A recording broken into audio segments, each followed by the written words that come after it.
Okay, you know what? Considering what happened last night, I am now going to say what all my fellow Dallas Cowboys fans are thinking at this moment in time. Leighton Vander Esch is a grown man! Yes, he is. But yes, I am very excited. I'll get to more of that a little on down the line. So, good morning and happy Thursday, everybody. Just a quick side note, considering I also forgot to say this yesterday.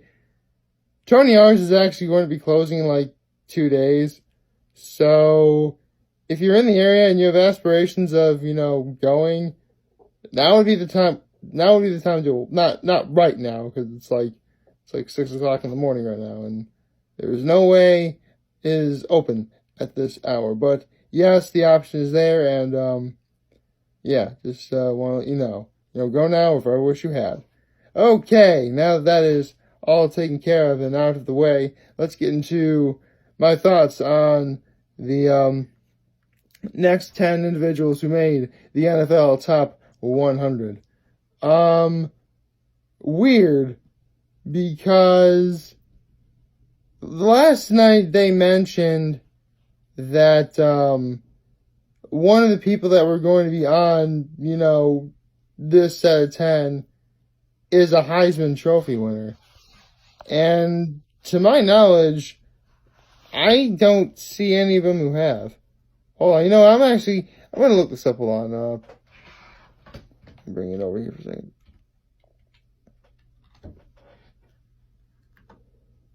Okay,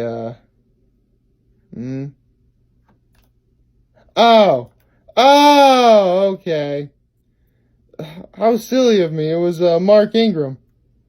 I didn't know. Well, funny enough, Mark Ingram was number 80, so that's a great way to start off now, isn't it?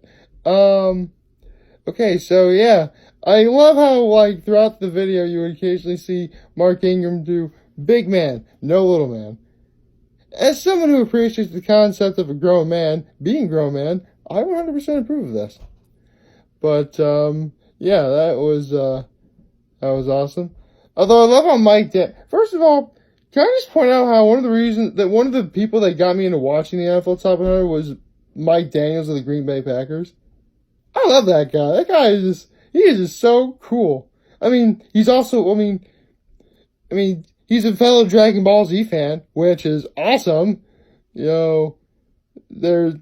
always that. That is definitely always a plus.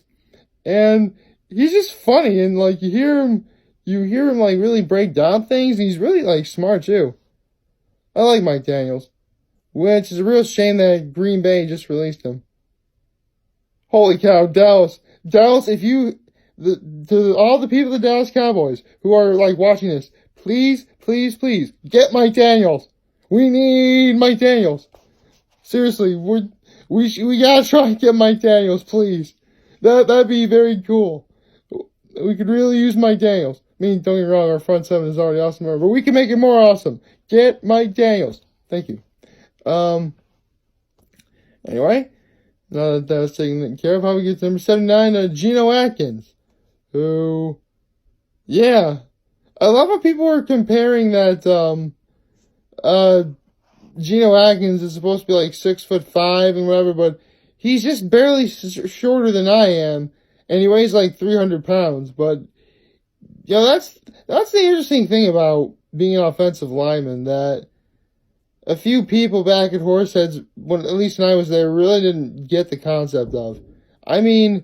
Yes, if you know nothing about Horseheads football at the time I was there, you should know that in our area, Horseheads was the biggest in terms of, taller and technically stronger people.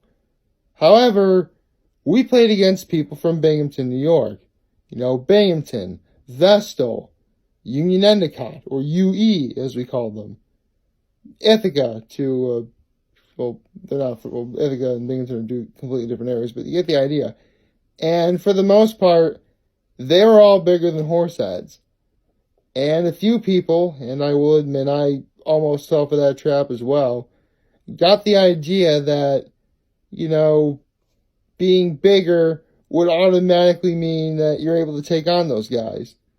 However, it wasn't until I got to Trinity Polling, and I actually saw one guy who actually won an award for football, which was similar to the Sean McCabe Award that I won for cross country. And not that I actually know what his weight was, but he was definitely like taller than I was. And he, I would say he weighed close to around 300 pounds, I believe. Funny enough, he's actually he works for the NYPD, and he plays on their semi-pro team. So, yeah, good to see he's still playing football. That's really cool. And here's the thing. He weighed like 300 pounds, but if you saw this individual at Trinity Polling, I mean, he actually, first of all, he looked lean in comparison to what you would normally stereotype a 300 pound person to be. But more importantly, he actually like worked at it. He actually made it work to his advantage.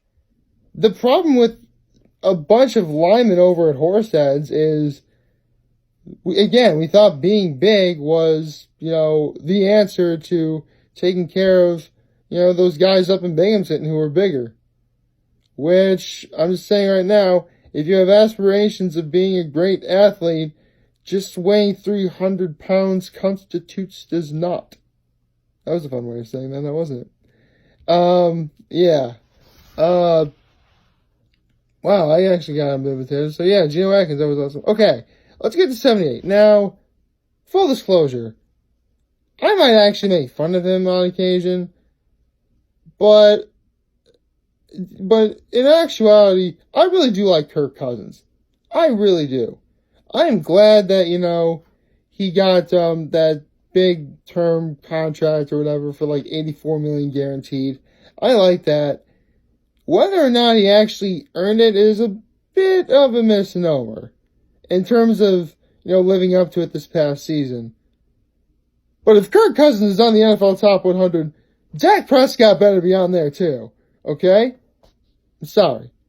I'm very passionate about, my QB. Alright? I mean, my teen years were full of angst, remorse, and all sorts of bad emotions, and having Tony Romo as my quarterback at the time was not fun. So that's why in Dak I back. Okay? Good. But yeah, Kirk Cousins, he was cool.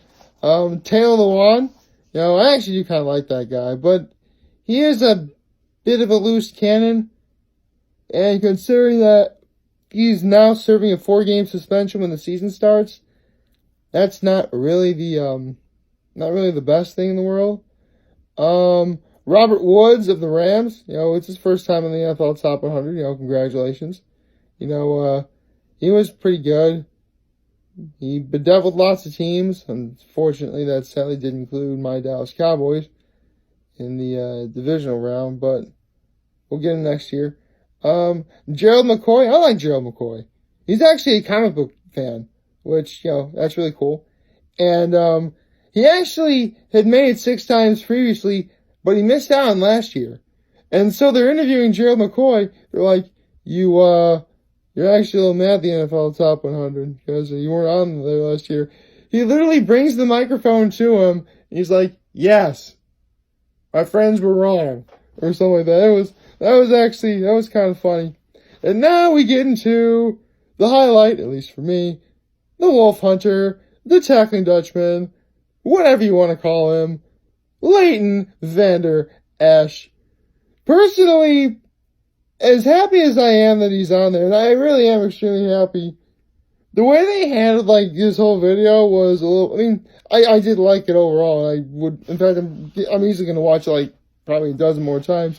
But what I would have wanted to see, and this is a huge missed opportunity, is when Leighton Vander Esch was first drafted, a lot of the people, even, famous people who are Dallas Cowboys fans, like Skip Bayless, had their doubts about Leighton Vander Esch. What I would have liked to have seen is, the doubters voicing their concerns, well, this is right before they, showed Leighton Vander Esch's number and where he is on top or whatever. Right before that, I wanted them to show him getting drafted, people voicing them concerns, and then they get Tom Kenny from SpongeBob to voice several months later, And then it cuts to a Shan Sharp and Undisputed the day after the Cowboys beat the Saints. And then Shannon Sharp is like, I feel very comfortable saying this, Skip. The tackling Dutchman, Vander Esch, and Jalen Smith are the two best linebackers in football. And then we start Leighton Vander Esch's video. That's what I would have liked to see. But, oh well, it is what it is. Kind of a missed opportunity, but yeah, I don't mind it at all. In the end, the Wolf Hunter's on there. Leighton Vander Esch is a grown man. Remember that. Okay? Good. Right then. Sorry. Man, I love it when I can be passionate about my Dallas Cowboys. This is awesome. And returning on the NFL Top 100, Stephon Diggs.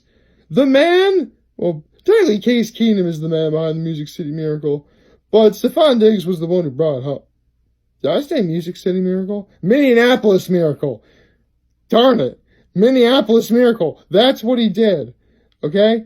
Case Keenum is the mastermind behind the Minneapolis Miracle, but Stephon Diggs is the one who ultimately finished the job. And so, Stephon Diggs is back on the NFL Top 100. It's awesome. And I love that they harken back to that, everything sticks to Stephon Diggs' hands commercial for Geico that they did a while back. That was actually a really funny commercial. Definitely one of the funnier Geico commercials. Not quite as funny as Hump Day, but it's still pretty high up there. I approve. Very greatly. I approve.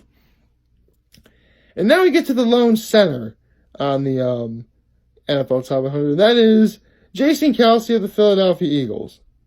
Now, Jason Kelce is a bit of a mixed bag for me. And the fact that he is on the Eagles is definitely playing a part in this. But beyond that, obviously you guys very well know, way back when I started doing videos in early 2018, you are all aware of my abhorrence, if you will, of the Philadelphia Eagles and how they should not have won the Super Bowl. They got lucky that Zeke got suspended, all that stuff.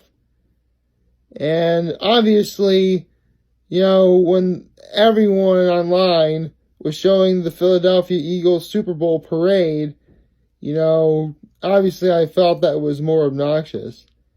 And then we get to when Jason Kelce spoke at that, rally or assembly, if you will.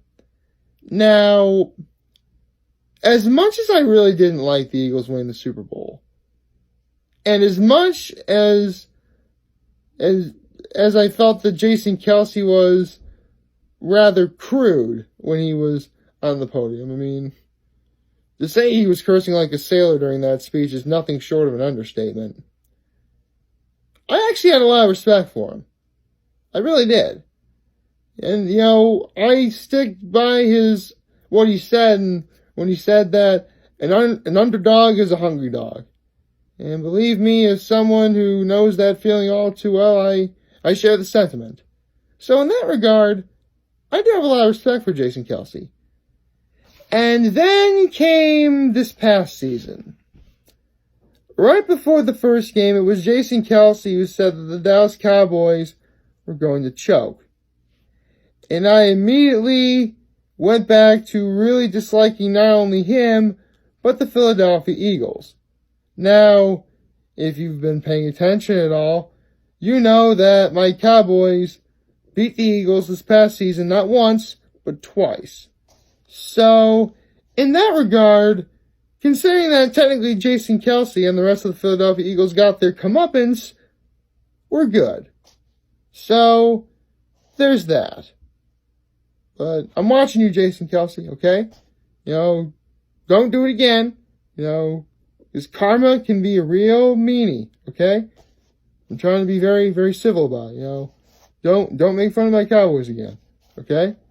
Because that's what'll happen. Karma can be a real problem, okay? It's karma. Do not mess with karma. I do believe in karma, okay?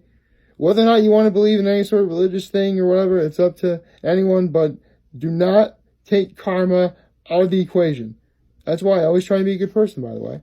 And then finally, we get to the person who's at number 71. Now, when they mentioned that the person just recently became a Jet, I'm thinking to myself, that better not be Le'Veon Bell.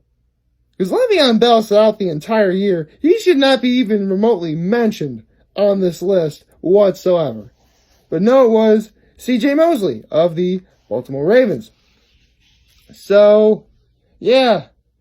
Man, a lot of people of the Baltimore Ravens are leaving. C.J. Mosley, Terrell Suggs, Joe Flacco. Well, actually, Flacco was somewhat on the decline, which I feel bad because I really do like Joe Flacco. But yeah.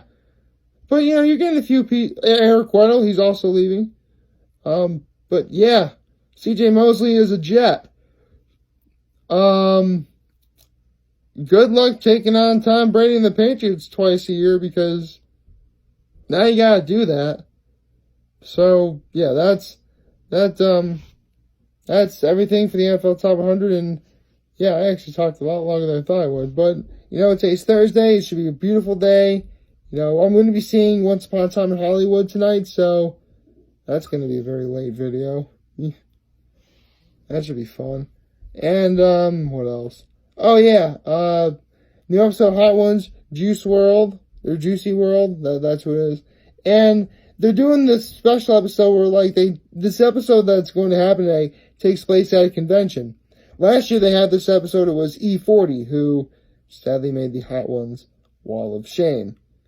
Hopefully Juicy World is not like that. Here's the hoping. Like, favorite, share, hit that subscribe button, follow me on social media platforms, turn on the notifications on YouTube, whatever. I'm very humbled I made this video for all of you guys to watch and enjoy for today.